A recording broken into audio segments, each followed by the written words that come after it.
이제 우리 마음을 다해 여호와 하나님께 예배 드리겠습니다.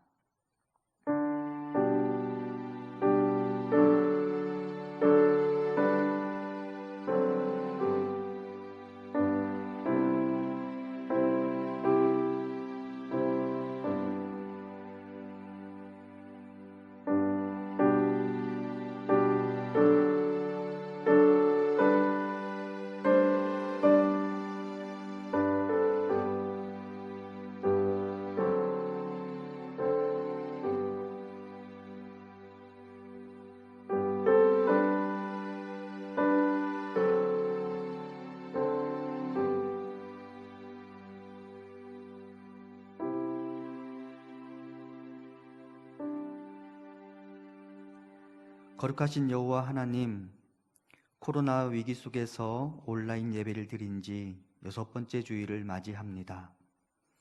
서서히 상황이 바뀌게 될 기대감을 가지면서도 아직은 마음을 놓을 수 없어서 고난을 겪고 있는 우리가 여기 있습니다. 하나님, 우리의 안타까운 현실과 답답한 마음을 기억하여 주시고 이 시간 간절한 마음으로 하나님을 찾을 때 지금 바로 여기에 우리와 함께하여 주시옵소서.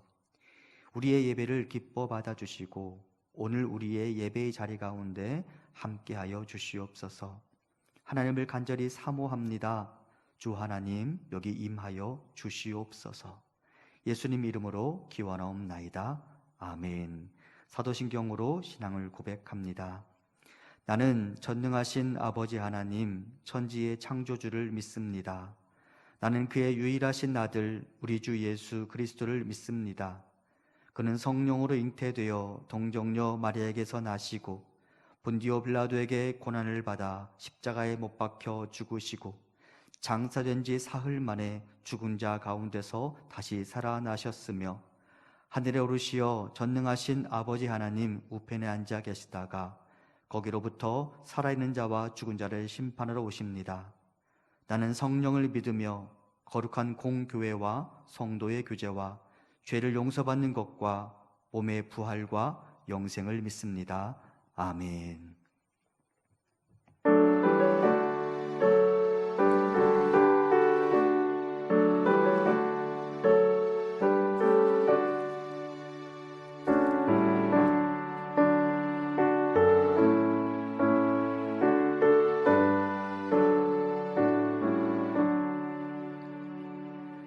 복의 근원 강림하사 찬송하게 하소서.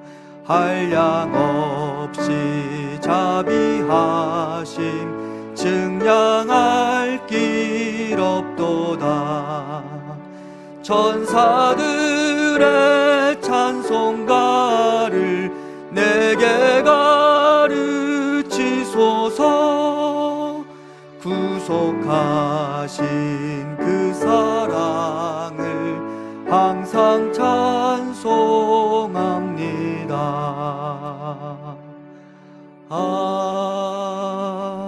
아멘. 거룩하신 하나님, 이 시간 우리가 모든 복의 근원이시며 회복의 근원이신 여호와 하나님 앞에 나아가기를 원합니다. 하지만 우리 안에 있는 불의와 악독, 죄악이 우리와 하나님 사이를 막아설까 두렵사오니 이 시간 우리 입술의 고백을 들으시고 우리의 죄를 사하여 주옵소서. 지금은 하나님과 나만이 하는 죄를 생각하며 참회의 기도를 드립니다.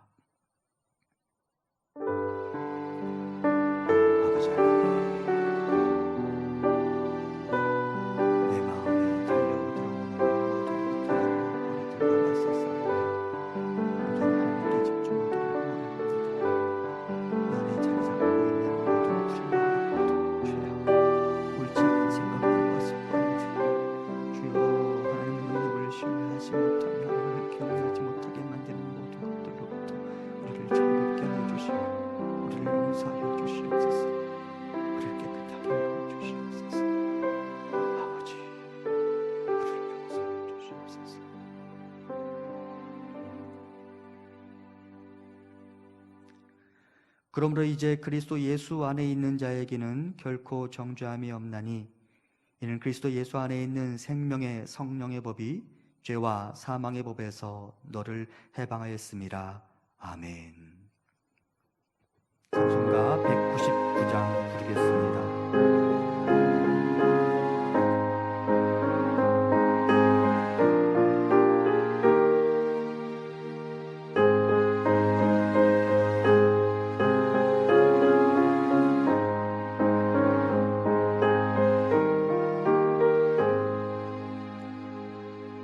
나의 사랑하는 책 비록 헤어졌으나 어머니의 무릎 위에 앉아서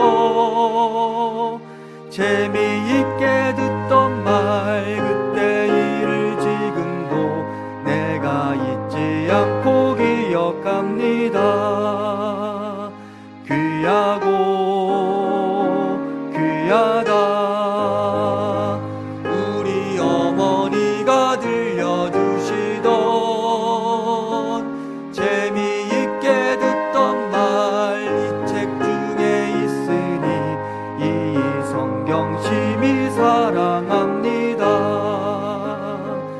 옛날 용맹스럽던 다니엘의 경험과 유대 임금 다윗 왕의 역사와 주의 선지 엘리야 바람 타고 하늘에 올라가던 일을 기억합니다. 귀하고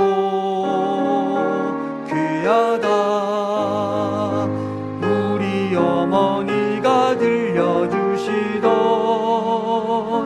재미있게 듣던 말 이 책 중에 있으니 이 성경 심히 사랑합니다.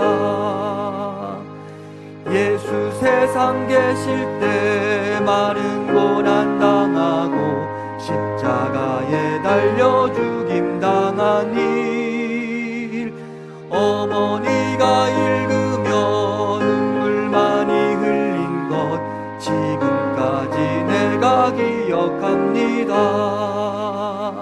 귀하고 귀하다 우리 어머니가 들려주시던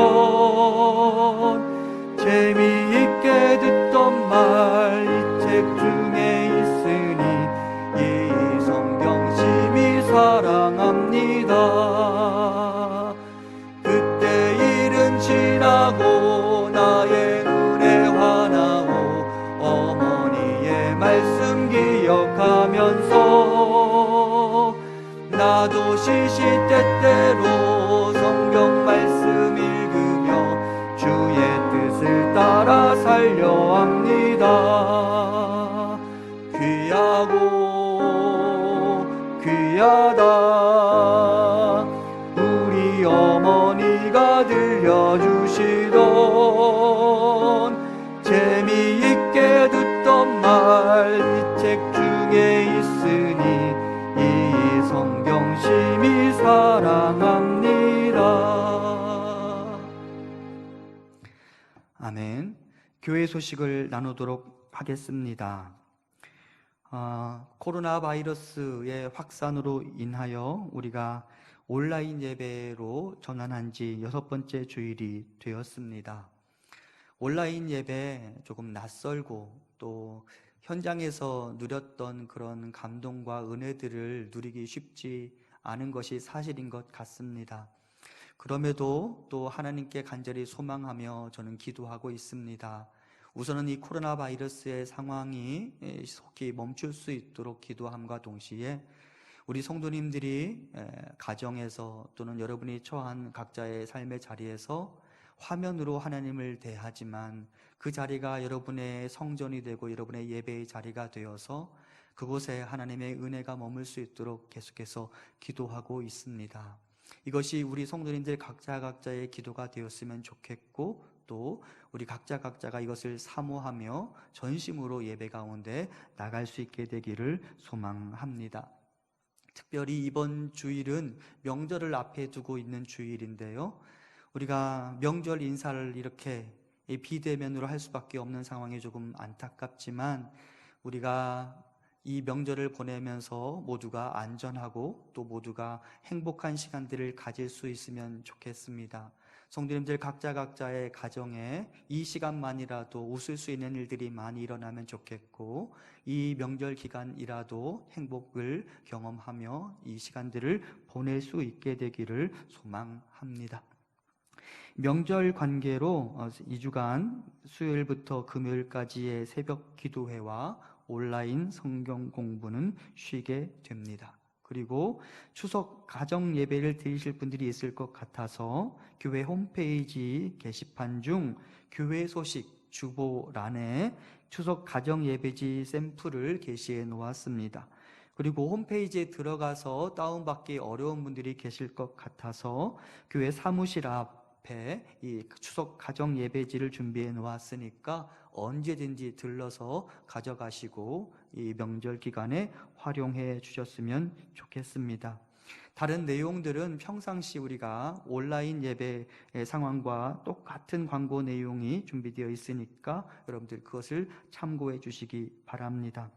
와우 이벤트 당첨자를 발표해 드립니다. 1부는 고옥자 집사님, 2부는 손독자 집사님이 당첨되셨습니다. 진심으로 축하드리고요. 이 시간들도 이 와우 성경 공부와 또 온라인으로 드리는 새벽 기도의 시간도 우리 성도님들에게 유익한 시간들이 되었으면 좋겠습니다. 명절이니까 여러분들이 그동안 기도했던 우리 성도님들 근황을 조금 말씀드리는 게 좋을 것 같아 보입니다. 우리 정태현 집사님 수술을 잘 받으셨고요. 이제 일반 병실에 지금 계시고 곧 퇴원할 예정입니다. 추석 명절이 지나고 그 다음 주 토요일 무렵으로 지금 퇴원 일정을 잡고 있는데요. 이후 진행될 또 다른 치료의 과정과 회복 과정 위에서도 우리 성도님들이 기도해 주시면 좋겠습니다. 우리 정진송 집사님께서도 오랜 동안 병원에 계셨는데요. 이제 퇴원을 하셨습니다. 이렇게 걷는데 조금은 불편하시지만 그래도 요즘 이제 운동하실 수 있을 만큼의 몸이 회복되었습니다. 중보해 주신 분들께 진심으로 감사를 드리고요. 우리 허창래 권사님도 몸이 많이 좋아지셔서 계단을 오르락내리락 하시며 또 운동하실 수 있을 정도가 되셨다고 합니다. 김영삼 장로님도 얼마 전에 서울에 와서 또 다른 치료를 받고 내려가셨는데요. 아직은 조금 불편한 감이 있기는 하지만 그래도 목소리를 통해서 전화기 너머로 들려오는 소리에 힘이 있었어요. 그래서 장로님 또한 몸이 계속해서 좋아지는 것을 느끼고 있습니다. 우리 이민일 성도님 또한 수술 이후 지금 계속해서 항암 과정, 방사선 치료를 받고 계시는데 우리 이민일 성도님도 수치가 놀라울 정도로 많이 회복되고 있습니다. 모두 다 우리 성도님들이 기도해 주신 덕분이라고 생각합니다. 앞으로도 이분들 위해서 또 우리 성도님들 중에 몸이 불편하신 분들 위해서 기도해 주시고요. 특별히 우리 자녀들 중에 취업을 준비하는 자녀들도 있고 또 수학 능력 시험을 앞두고 있는 자녀도 있습니다. 우리 각자의 가정에도 나의 기도 제목이 있겠지만 또 우리 성도들의 가정에도 기도 제목들이 있는 것을 꼭 기억하시고 성도 공동체로서의 정체성을 잘 유지하면서 서로를 위해 중보하는 우리 묵동제일의 성도님들 되었으면 좋겠습니다. 우리 옆에 있는 분들에게 좀 가족들에게 인사할까요? 평안하세요. 샬롬. 저는 오늘 슬기한테 인사합니다. 샬롬. 예. 이제 하나님 말씀을 보도록 하겠습니다. 하나님께서 오늘 우리에게 주시는 말씀은 예레미야 35장 12절부터 17절까지 말씀입니다. 예레미야 35장 12절부터 17절까지 말씀을 제가 봉독합니다. 그때 여호와의 말씀이 예레미야에게 임하여 이르시되 만군의 여호와 이스라엘의 하나님께서 이와 같이 말씀하시니라.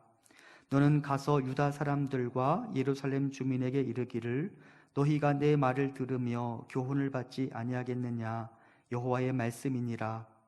레갑의 아들 요나답이 그의 자손에게 포도주를 마시지 말라 한 그 명령은 실행되도다. 그들은 그 선조의 명령을 순종하여 오늘까지 마시지 아니하거늘 내가 너희에게 말하고 끊임없이 말하여도 너희는 내게 순종하지 아니하도다. 내가 내 종 모든 선지자를 너희에게 보내고 끊임없이 보내며 이르기를 너희는 이제 각기 악한 길에서 돌이켜 행위를 고치고 다른 신을 따라 그를 섬기지 말라. 그리하면 너희는 내가 너희와 너희 선조에게 준 이 땅에 살리라 하여도 너희가 귀를 기울이지 아니하며 내게 순종하지 아니하였느니라. 레갑의 아들 요나답의 자손은 그의 선조가 그들에게 명령한 그 명령을 지켜 행하나 이 백성은 내게 순종하지 아니하도다. 그러므로 만군의 여호와 이스라엘의 하나님께서 이와 같이 말씀하시니라. 보라, 내가 유다와 예루살렘의 모든 주민에게 내가 그들에게 대하여 선포한 모든 재앙을 내리리니 이는 내가 그들에게 말하여도 듣지 아니하며 불러도 대답하지 아니함이니라 하셨다 하라. 아멘. 이 시간 온라인 특송 시간이고요. 공영진 집사님 가정에서 특송해 주시겠습니다.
아멘. 감사합니다. 우리 공집사님 가정 열심히 섬겨주셔서 진심으로 감사드리고요.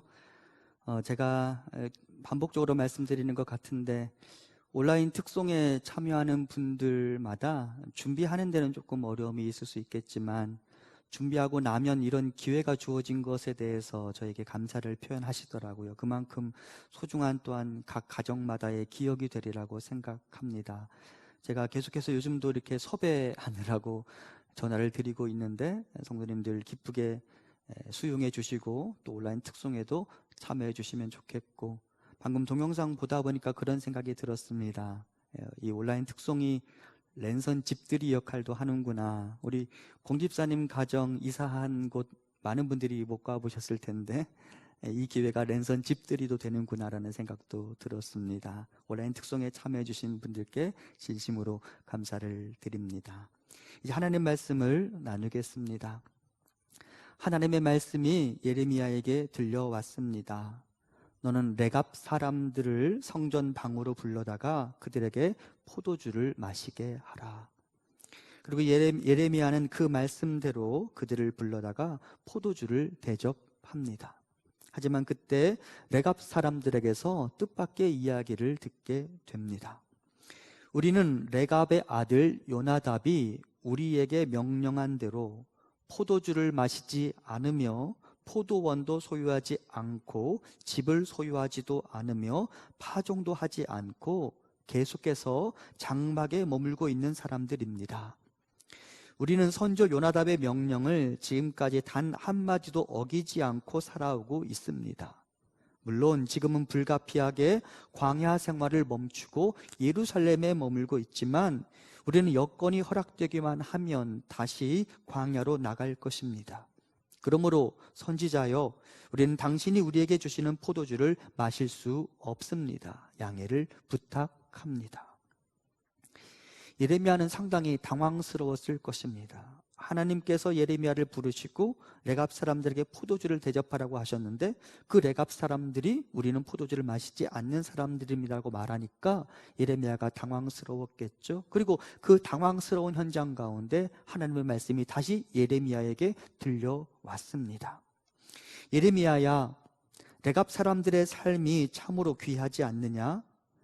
그들은 자신의 선조들의 명령을 순종하여 오늘까지 약 250년간이나 포도주를 마시지 않고 있단다. 그런데 나의 백성들은 나 여호와가 부지런히 내 말을 전달하고 있음에도 불구하고 도무지 나의 말을 듣지 않는구나. 너무나 대조적이지 않느냐.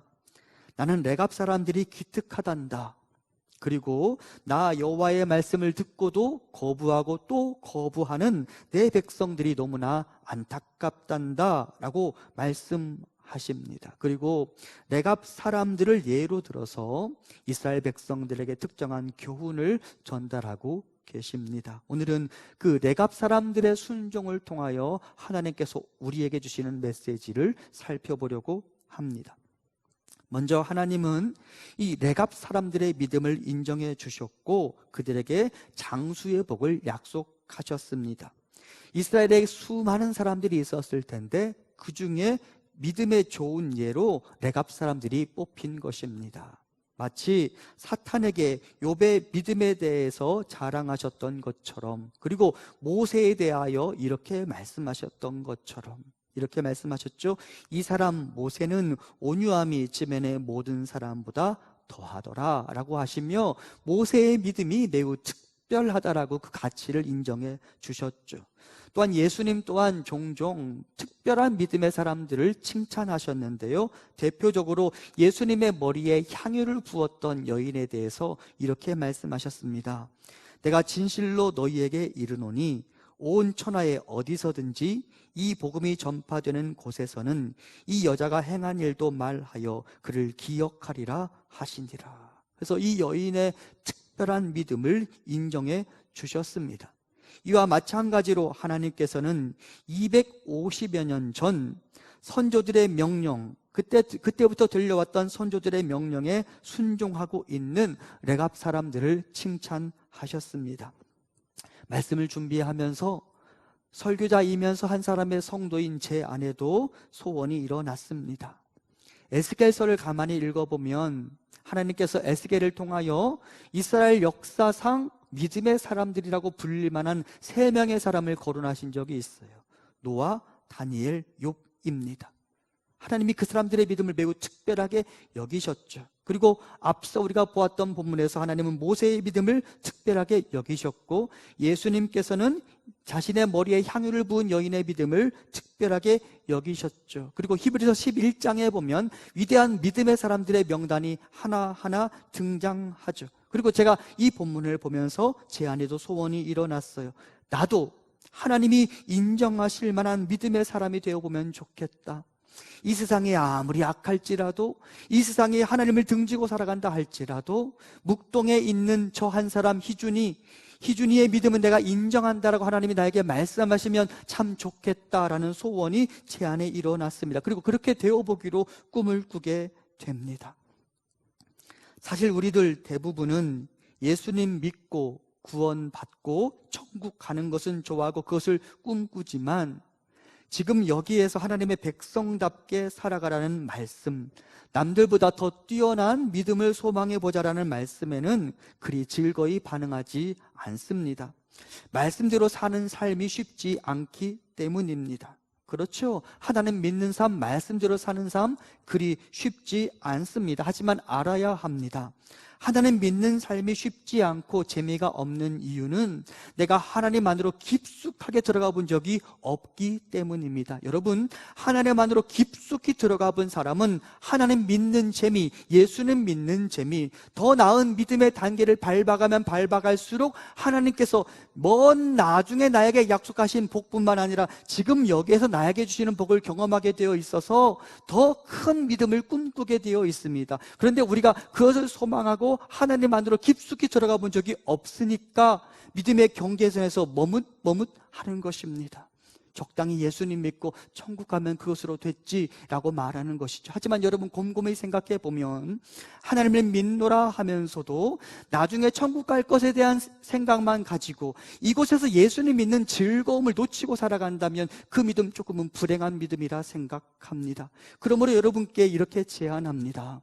하나님 믿는 삶이 오늘 나에게 기쁨이 되었으면 좋겠습니다. 하나님 믿는 삶이 오늘 나에게 다가오는 큰 복으로 누려질 수 있으면 좋겠습니다. 그래서 더 나은 믿음을 소망하는 그런 씨앗들이 우리 안에 뿌려질 수 있으면 좋겠습니다. 그것을 위하여 하나님 안으로 더 깊숙이 들어가기를 갈망할 수 있기를 소망합니다. 평범한 믿음의 사람으로 살아가는 것으로 만족하지 않았으면 좋겠습니다. 하나님이 인정하실 만한 믿음의 사람이 되는 것, 그것이 오늘 이 주일 예배에 참여하는 우리 성도님들과 저의 꿈이 될 수 있게 되기를 간절히 소망합니다. 또한 저는 레갑 사람들에 대한 하나님의 인정, 하나님의 칭찬을 보면서 다음의 구절이 생각났습니다. 사실 이 구절은 저에게 자극을 주기도 하지만 의문을 주는 말씀으로 남아 있는데요, 예레미야 5장 1절입니다. 너희는 예루살렘 거리로 빨리 다니며 그 넓은 거리에서 찾아보고 알라. 너희가 만일 정의를 행하며 진리를 구하는 자를 한 사람이라도 찾으면 내가 이 성읍을 용서하리라. 하나님께서는 마치 이전에 소돔과 고모라에서 10명의 의인을 찾으셨던 것처럼 예루살렘 거리에서 한 명의 의인을 찾으셨습니다. 그런데 그 한 명의 의인을 찾지 못하셔서 이 성읍을 심판할 수밖에 없게 되었다라고 말씀하십니다. 그런데 제가 예레미야 말씀을 읽을 때마다 제 머릿속에 항상 이런 의문이 떠올랐습니다. 그렇다면 이 말씀을 선포하고 있는 예레미야도 하나님의 기준에 미치지 못했다는 말인가? 딱 한 사람 찾으셨다고 말하는데 예레미야 또한 하나님께서 찾으시는 정의를 행하며 진리를 구하는 그 한 사람이 되지 못했다는 말인가? 라는 생각을 제가 매번 하고 있었습니다. 어떻습니까?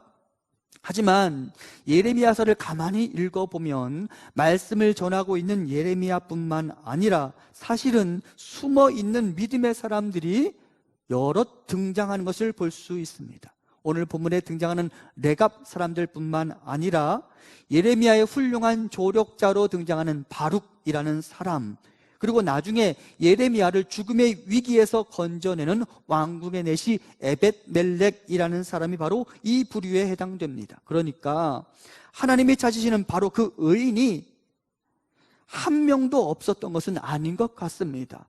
여러 사람들이 하나님을 등지고 살아가고 있음에도 불구하고 그 중에 남은 소수의 사람들 중 어떤 이들은 전심으로 하나님을 찾고 있었습니다.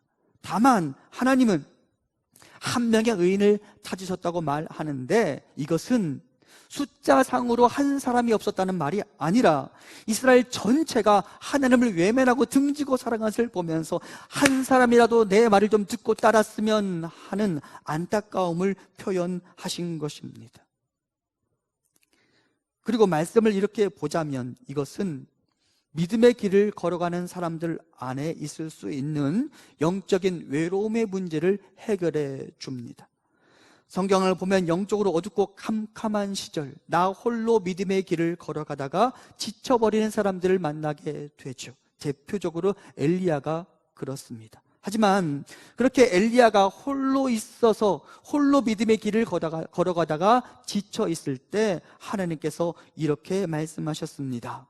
그러나 내가 이스라엘 가운데 7,000명을 남기리니 다 바알에게 무릎을 꿇지 아니하고 다 바알에게 입맞추지 아니한 자니라. 엘리야가 나만 홀로 하나님을 믿는 이 믿음의 길을 걸어가는 것으로 인하여서 지쳐버렸어요. 그리고 외롭다라는 생각이 들었어요. 그때 하나님 말씀하십니다. 엘리야야, 너는 혼자가 아니야. 이 땅에 남은 자들이 있어.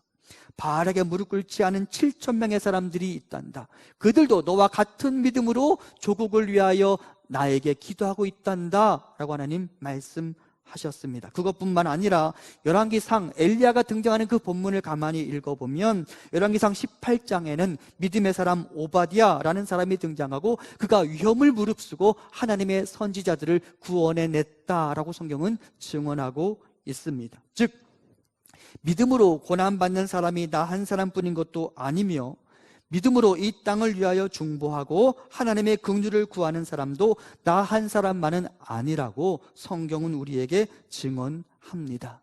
내 눈에 보이지 않지만 나와 같은 마음으로 지금의 이 땅을 위하여 기도하고 지금의 조국 교회를 위하여 기도하는 사람들이 남아 있습니다. 그러므로 외로워하지 말고 희망을 잃지 않고 지금의 믿음의 자리를 지켜 나가십시오. 하나님은 나 한 사람뿐 아니라 나와 같은 마음을 품고 있는 그 남은 자들을 통하여 반드시 아버지의 일을 이루어 주실 것입니다. 하나님께 들려지는 기도가 내 기도만 있는 게 아니에요. 우리 성도들이 그리고 이 땅에 여전히 하나님을 찾는 신실한 믿음의 사람들이 하나님께 남은 자가 되어 기도하고 있으니 이 땅에 아버지 하나님의 일이 이루어질 것입니다. 우리는 그 믿음을 가지고 내 옆에 있는 신앙의 동료들과 함께 남은 자로서 이 땅을 위하여 중보하고 이 어둡고 답답한 현실이 멈출 수 있도록 간구해야 할 것입니다. 지난 주간에 우리 교회가 속해 있는 대한예수교 장로회 통합교단의 총회가 있었습니다. 그리고 총회에 앞서 통합 측 목회자, 우리 교단 목회자 약 1,000여 명의 사람들이 명성교회 세습 문제의 부당함에 대하여 총회에 호소하는 성명서를 만들었습니다. 그리고 저도 그 중에 한 사람으로 개인 자격으로 제 이름을 새겼습니다. 하지만 결국 총회는 명성교회 세습에 대하여 그 어떤 결정도 내리지 않고 끝나 버렸습니다. 속상하고 답답했습니다. 총회의 결정에 화가 났습니다. 하지만 오늘의 말씀을 준비하면서 제가 다시 깨닫게 되었습니다. 나와 같은 마음을 품고 있는 사람, 아니 비록 성명서에 서명하지는 않았지만 나와 같은 소신을 가지고 있는 사람들이 여전히 남아있다라는 생각을 하게 되었기 때문입니다. 그리고 하나님은 바로 그런 사람들을 통하여 역사를 바로 잡아가시리라 라는 믿음을 갖게 되었습니다. 여러분, 역대기의 역사가 어떻게 끝나는지 아십니까?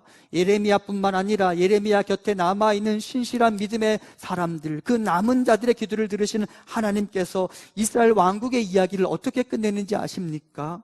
역대하 36장 22절 이하입니다.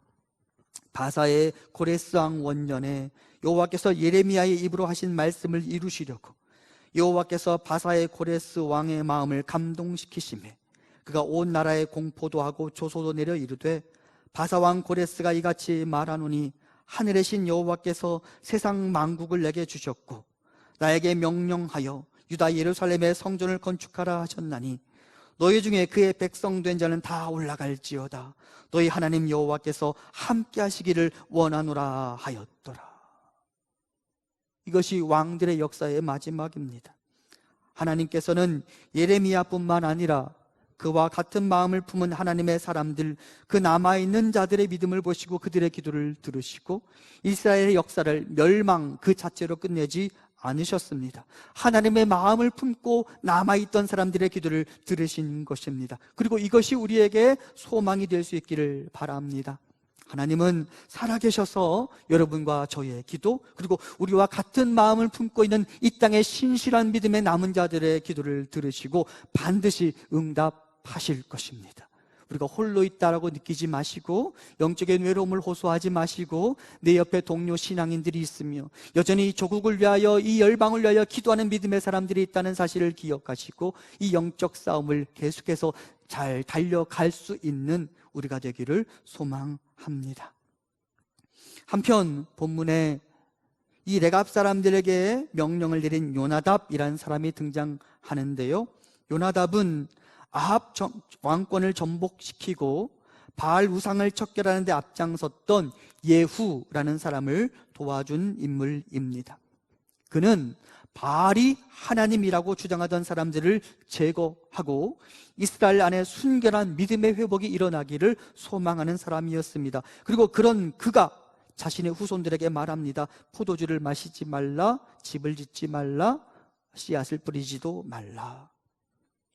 사실 오늘 본문만 보면 요나답의 이 명령이 무엇을 의미하는지 정확하게 알 수는 없습니다. 다만 요나답이 후손들에게 농경 생활과 정착 생활을 포기하라고 명령했던 것을 우리가 기억해야 합니다. 그리고 농경 생활과 정착 생활, 그리고 가나안의 바알 숭배와 뗄래야 뗄 수 없는 포도주, 그것을 금지했다는 것을 알아야 합니다. 요나답은 자신의 후손들에게 결국은 여호와가 하나님이시다라는 사실을 가르쳐 주기를 원했습니다. 여호와가 하나님이시다라는 말을 잘 기억해야 합니다. 모든 지상의 사람들은 하나님을 찾습니다. 그리고 자신들이 만들어 놓은 그 우상들을 하나님으로 간주합니다. 그리고 정착 가나안 땅에 있던 사람들, 정착 생활을 이미 하면서 농경 문화 가운데 익숙했던 그 가나안 땅의 사람들이 섬겼던 바알도 그중 하나였습니다. 하지만 요나답은 이렇게 말합니다. 바알이 아니라 여호와가 그 하나님이시다. 그러므로 바알 숭배로부터 떠나야 한다. 그것을 위하여 정착 생활을 포기하고 그것을 위하여 포도주를 멀리해야 한다 라고 후손들에게 말하고 있습니다. 마치 엘리야의 선포를 듣는 것 같습니다. 엘리야가 이렇게 말했죠. 엘리야가 모든 백성에게 가까이 나아가 이르되 너희가 어느 때까지 둘 사이에서 머뭇하려느냐. 여호와가 만일 하나님이면 그를 따르고 바알이 만일 하나님이면 그를 따를지라 하니 백성이 한마디도 대답하지 아니하는지라. 무슨 말입니까? 당시의 사람들 중 바알을 숭배하던 사람들은 바알이 하나님이라고 생각하고 살아갔어요. 반면 엘리야는 선포합니다. 여호와가 하나님이시다. 그리고 이 엘리야와 똑같은 믿음을 고백했던 사람이 바로 레갑 사람들의 선조 요나답인 것입니다. 그리고 그 요나답의 후예들 레갑 사람들이 이 믿음을 고수해 왔던 것이죠. 기억하십시오. 여호와가 하나님이십니다. 다니엘이 왜 자신을 부를 때 나 다니엘이라고 불렀는지 기억하시죠? 바벨론은 다니엘에게 벨드사살이라는 이름을 붙여주었습니다. 벨이여 나를 보호하소서라는 말입니다. 그러니까 바벨론 사람들은 벨이 하나님이라고 생각했어요. 하지만 다니엘은 그에 동의할 수 없었습니다. 그리고 스스로를 이렇게 불렀습니다. 다니엘, 하나님은 나의 재판관. 여호와, 우리 민족의 하나님 그 여호와가 나의 재판관이시다. 이것이 나의 믿음이다라고 그 바벨론 땅에서 외쳤던 것이죠. 그리고 요나답이 그의 후손들에게 전하고자 했던 메시지가 바로 이것입니다. 바알이 아니라 여호와가 하나님이시다. 또한 요나답이 포도주를 멀리하고 유랑 생활을 하면서 도시의 문화로부터 떨어져 살라고 말했던 이 말씀을 기억해야 합니다. 여러분, 도시는 매력적인 공간입니다. 하지만 매력이 있음과 동시에 유혹이 질비한 공간입니다.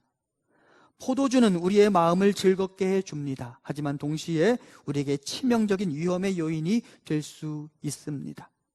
그리고 요나답은 자신의 후예들이 그 모든 유혹거리들로부터 멀리 떨어지기를 원했습니다. 이 도시의 위험성을 우리에게 말해주는 일화가 있죠. 야곱과 그의 딸에 관한 이야기입니다. 야곱이 삼촌의 집에서 가나안으로 돌아오면서 이전에 자신이 하나님께 약속했던, 내가 돌아오면 이곳에 제단을 쌓고 하나님을 예배하겠습니다고 말했던 그 도시 베델, 그것을 포기하고 세겜이라는 큰 도시에 정착한 적이 있습니다. 야곱이 삼촌의 집에서 돌아오면서 세겜을 만났는데 가만히 보니까 세겜은 매우 매력적인 도시였습니다. 이곳은 교통의 중심지였고요, 풍부한 강수량과 적당한 기온으로 농사짓기에 알맞은 곳이었으며 이방 종교의 중심지였고 덕분에 많은 사람들이 몰려 있었던 고대의 도시였습니다. 그래서 야곱은 본능적으로 알게 되었습니다. 내가 이곳에 거하게 되면 안전할 뿐만 아니라 큰 부자가 될 수 있겠구나. 그리고 그는 베델을 포기하고 세겜에 정착하게 됩니다. 돌아와서 하나님께 제단을 쌓겠다고 약속했던 그곳 베델을 포기한 것입니다. 하지만 여러분 알아야 합니다. 베델은 야곱이 가서 정착해야만 했던 야곱에게는 관역이었습니다. 하지만 그는 그 관역을 벗어나게 되고, 그가 관역을 벗어나게 되자, 하나님을 잊고 하나님으로부터 벗어나게 되자 그의 삶이 완전히 다른 방향으로 전개됩니다. 말씀드린 것처럼 세겜은 분명히 큰 도시였고 매력적인 도시였지만 그 도시의 사람들은 철저하게 이방신을 섬기는 사람들이었고 그 도시는 이방신들의 도시였습니다. 야곱이 그것을 간과해 버렸습니다. 그리고 그곳에서의 약 10년의 시간이 지나간 다음에 야곱 인생에 매우 중대한 위기가 닥치게 됩니다. 창세기 34장 1절 2절입니다. 레아가 야곱에게 낳은 딸 디나가 그 땅의 딸들을 보러 나갔더니 히위 족속 중 하몰의 아들 그 땅의 주장 세겜이 그를 보고 끌어들여 강간하여 욕되게 하고. 디나, 이 10대 초중반이었을 가능성이 높은 이 어린 여성 디나가 도시의 문화가 궁금해졌습니다. 도시의 여성들의 패션과 그들의 화장, 그들의 놀이문화, 그리고 그들의 제의가 궁금해졌습니다. 그리고 그 안으로 자세히 들어가기 시작합니다. 34장 1절에서 디나가 그 땅의 딸들을 보러 나갔다고 말하는데 여기 등장하는 보러라는 단어가 히브리어로 라아라는 단어이고, 이 단어는 하나님이 자신의 백성들을 자세히 살피실 때 등장하는 단어입니다. 즉 디나는 도시의 문화와 도시의 축제가 어떤 것인지 매우 궁금해졌고 매우 적극적으로 세겜 땅 안으로 들어가 보기 시작했습니다. 그리고 그 문화를 즐기기 시작했습니다. 도시로부터 멀어지는 것을 싫어했던 아버지의 모습이 디나에게서 발견됩니다. 그리고 결국 히위 족속의 추장의 아들 세겜에게서 강간을 당합니다. 물론 저는 디나가 강간당한 것을 디나의 책임으로 돌리려는 것이 결코 아닙니다. 하지만 영적인 측면에서 야곱 그리고 디나가 하나님과의 약속의 장소 베델을 버리고 세겜에 머무른 결과가 무엇이었는지를 말하려 하는 것입니다. 결국 이 일이 있은 다음에 야곱 가문과 세겜 족속 사이에 전면전이 벌어질 위험한 상황에 놓이게 되죠. 그리고 그때서야 야곱이 비로소 베델을 기억해 냅니다. 그리고 그가 다시 베델에 올라가서 자신의 그 가문 안에 있는, 가정 안에 있는 모든 우상의 조각들을 다 하나님께 내어던지고 하나님을 의뢰하기 시작하고 하나님의 도움을 구했습니다. 그리고 그가 그때서야 비로소 위험에서 탈출하게 되죠. 그리고 그 도시의 이름을 다시 뭐라고 부르는지 아십니까? 엘 베델이라고 불러요. 베델의 하나님을 그가 다시 기억해낸 것입니다. 여러분, 나를 혹하게 하는 그곳, 하지만 하나님과는 상관없는 그곳에 머물러서는 안 됩니다. 우리가 서울을 떠나라는 말이 아닙니다. 하지만 나를 유혹하는 것들이 즐비하다면 그 유혹거리들을 향하여 달려나가서는 안 됩니다. 떨어져야 합니다. 불을 향하여 달려드는 불나방이 되어서는 안 된다라는 것입니다. 요나답은 자신의 후예들이 도시의 문화, 도시의 우상 숭배에 물들지 않고 순전한 하나님의 사람으로 살아가기를 원했습니다. 죄의 유혹 앞에 무너지지 않을 사람은 없으니까. 지금의 나는 어디에 머물고 있습니까? 지금의 나는 무엇을 바라보며 살아가고 있습니까? 지금의 나는 무엇을 향유하며 살아가고 있습니까? 그것들이 나를 하나님께로 가까이 인도하는 것이 아니라면, 나를 슬금슬금 유혹해서 나로 하여금 하나님으로부터 멀어지게 만드는 것들이라면 당장에 그 자리를 떠나셔야 합니다. 그리고 나로 하여금 하나님께로 가까이 가도록 만드는 그 자리 가운데 거하셔야 합니다. 요나답은 그와 같은 사실을 매우 중요하게 여기며 자신의 후손들이 믿음의 길을 떠나지 않기를 갈망하면서 이런 명령을 내렸던 것이죠. 그리고 이것이 우리의 믿음의 고백이 되고 또 우리가 우리의 자녀들에게 가르쳐 줄 수 있는 신앙의 조언이 될 수 있게 되기를 간절히 소망합니다. 이제 레갑 사람들이 조상의 명령을 순종했던 모습을 묵상해 봅니다. 하나님은 이들이 조상의 명령에 순종하는 모습과 이스라엘 백성들이 여호와 하나님의 말씀을 거역하는 장면을 비교하셨습니다. 하나님은 나의 명령과 요나답의 명령 중 무엇이 더 중요하고 무겁겠느냐, 그런데 나의 백성들은 이렇게 중요한 내 말을 듣지 않는다라고 말씀하시며 안타까워하십니다. 반면 레갑 사람들은 250년 전 선조인 요나답의 명령을 빠짐없이 다 지켜냈습니다. 그리고 하나님은 우리가 레갑 사람들처럼 여호와 하나님의 말씀을 온전히 순종해야 한다라고 말씀하십니다. 오늘 본문에 순종이라는 단어가 자주 등장하는데 이 단어는 히브리어로 듣다라는 단어에 해당됩니다. 그러니까 듣는 것과 순종에 매우 밀접한 관련을 가지고 있는 것이죠. 우리말에도 말을 잘 듣는다라는 표현이 있죠.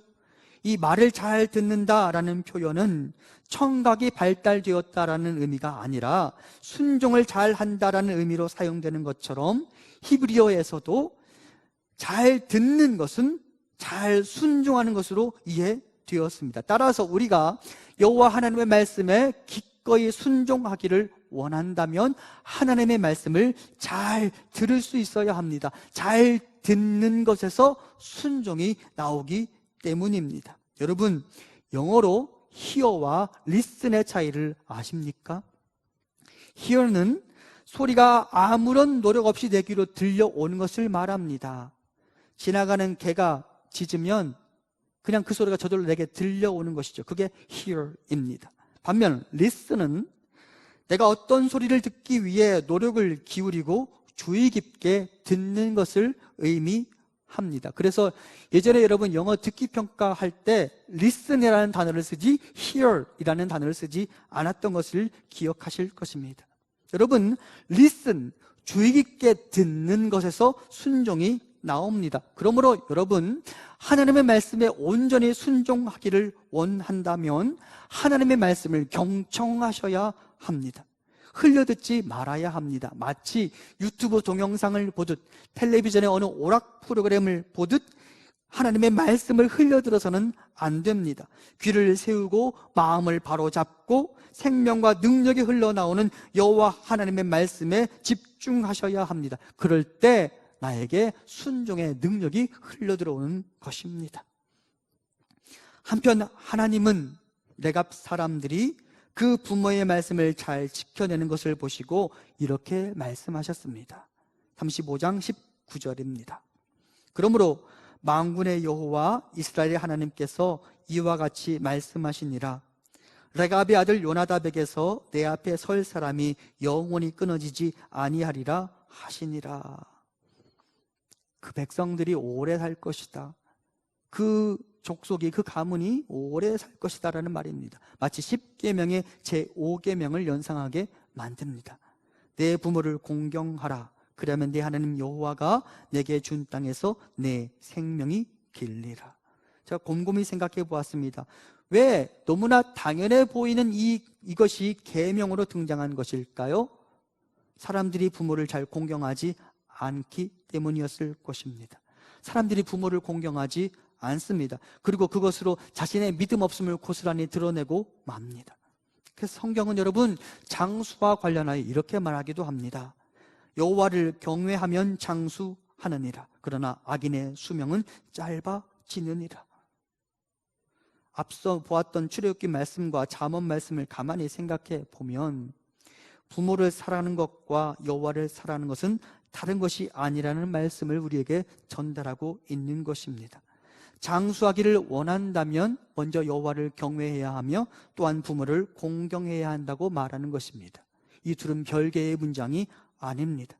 하나님의 말씀에 순종하십시오. 그리고 만일 나의 믿음이 진짜라는 사실을 증명하기를 원한다면 나의 부모를 공경하십시오. 그런데 믿는 사람들도 그렇게 하지 않을 가능성이 있습니다. 예수님 당시의 바리새인과 서기관들은 겉으로는 하나님을 사랑한다고 하면서도 자신의 부모에 대해서는 그 어떤 사랑도 보여주지 않았습니다. 마가복음 본문에 보면 이것과 관련된 이야기가 이렇게 기록되어 있습니다. 모세는 내 부모를 공경하라 하고 또 아버지나 어머니를 모욕하는 자는 죽임을 당하리라 하였거늘 너희는 이르되 사람이 아버지에게나 어머니에게나 말하기를 내가 드려 유익하게 할 것이 고르반 곧 하나님께 드림이 되었다고 하기만 하면 그만이라 하고 자기 아버지나 어머니에게 다시 아무것도 하여 드리기를 허락하지 아니하여 너희가 전한 전통으로 하나님의 말씀을 폐하며 또 이 같은 일을 많이 행하느니라 하시고. 고르반이라는 단어는 본래 하나님께 드린 번제에 사용된 헌물을 가리키는 단어인데 이스라엘 사람들이 이 고르반이라는 것과 관련하여 소위 전통이라는 것을 만들어서 이 단어를 악용하기 시작했습니다. 이스라엘 백성들 중 어느 누군가가 내가 가지고 있는 귀한 것에 대해서 이것은 고르반입니다 라고 선언하면 이것은 이미 하나님께 드린 것이니 이것은 어떤 용도로도 사용될 수 없습니다 라고 선언하는 것과 같다라는 전통을 만들었습니다. 그리고 그것으로 이스라엘 백성들이 나의 것을, 나의 귀한 것을 부모님을 위해 사용하는 것을 막아버린 것입니다. 그런데 문제는 어디에 있느냐?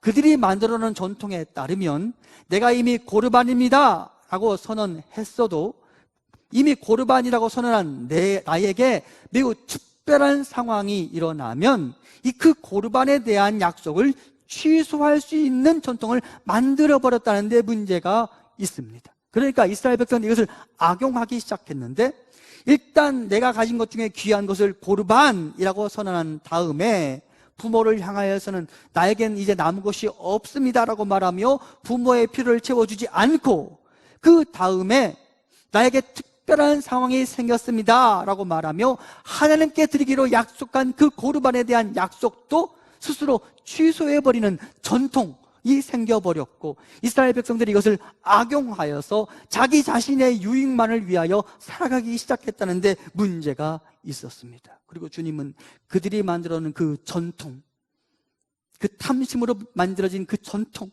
하나님의 말씀과 정면으로 충돌하는 그 전통을 두고 하나님이 바리새인과 서기관과 같은 그 외식하는 자들을 비판하신 것입니다.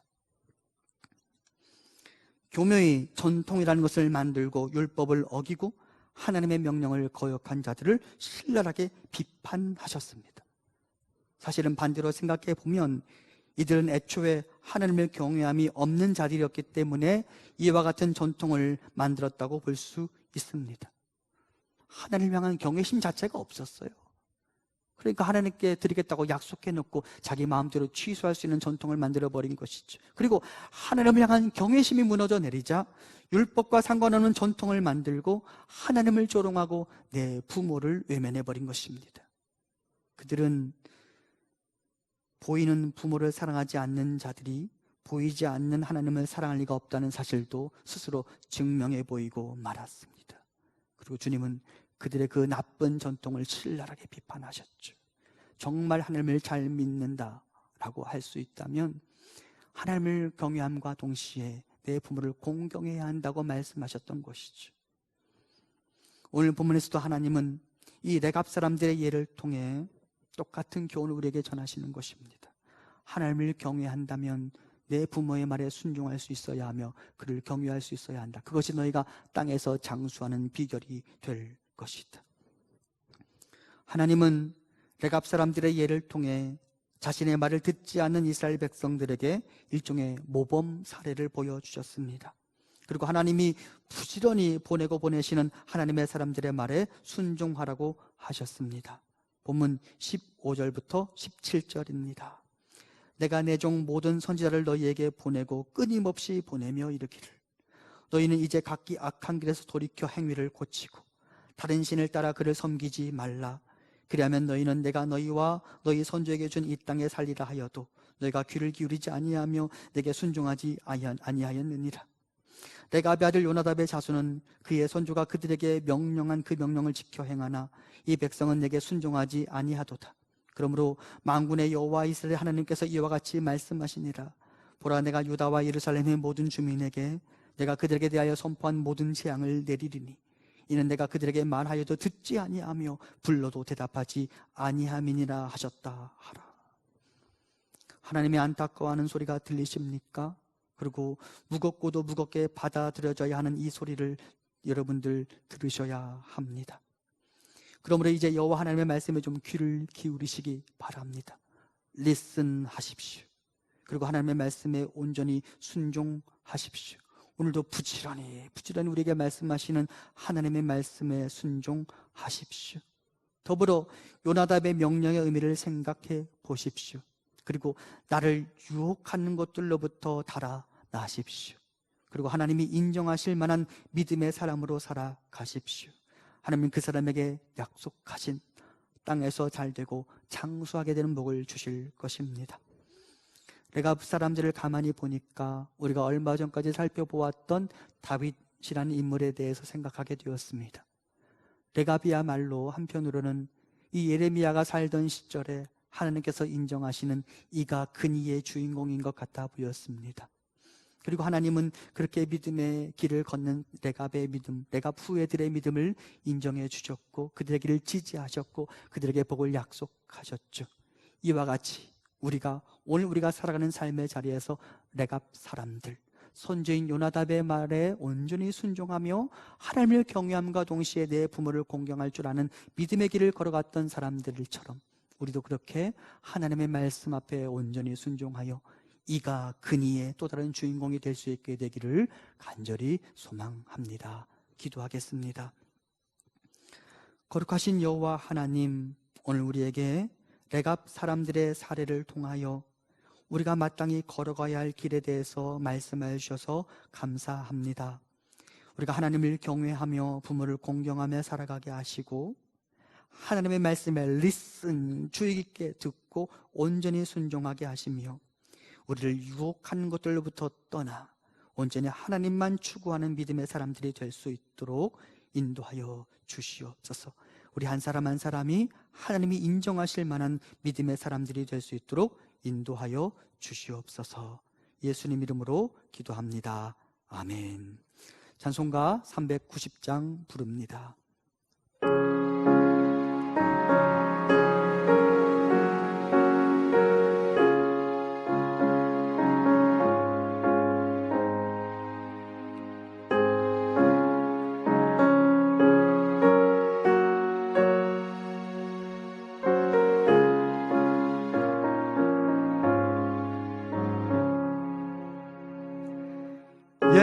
예수가 거느리시니 즐겁고 평안하구나. 주야의 자고 깨는 것 예수가 거느리시네. 주날 항상 돌보시고 날 친히 거느리시네. 주날 항상 돌보시고 날 친히 거느리시네. 때때로 괴로움 당하면 때때로 기쁨 누리네. 풍파 중에 지키시고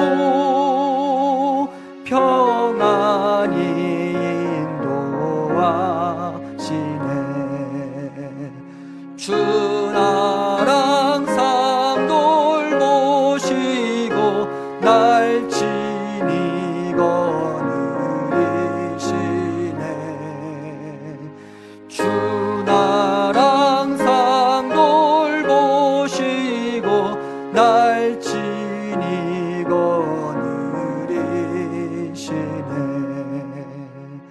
내 주의 손을 붙잡고 천국에 올라가겠네.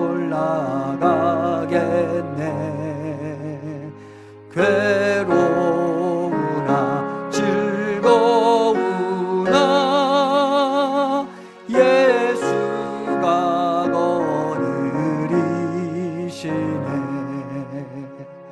주 날 항상 돌보시고 날 친히 거느리시네. 주 날 항상 돌보시고 날 친히 거느리시네. 이 세상 이별할 때에 마귀의 권세 이기네. 천국에 가는 그 길도 예수가 거느리시네. 주 날 항상 돌보시고 날 친히 거느리시네. 주 날 항상 돌보시고 날 친히 거느리시네.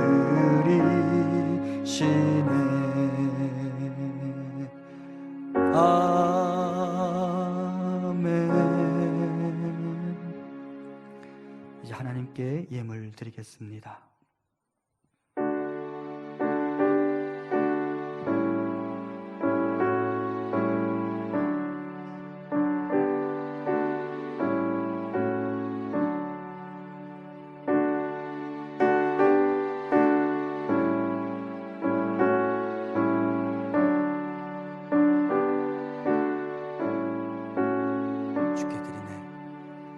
주께 드리네. 주께 드리네. 사랑하는 구주 앞에 모두 드리네.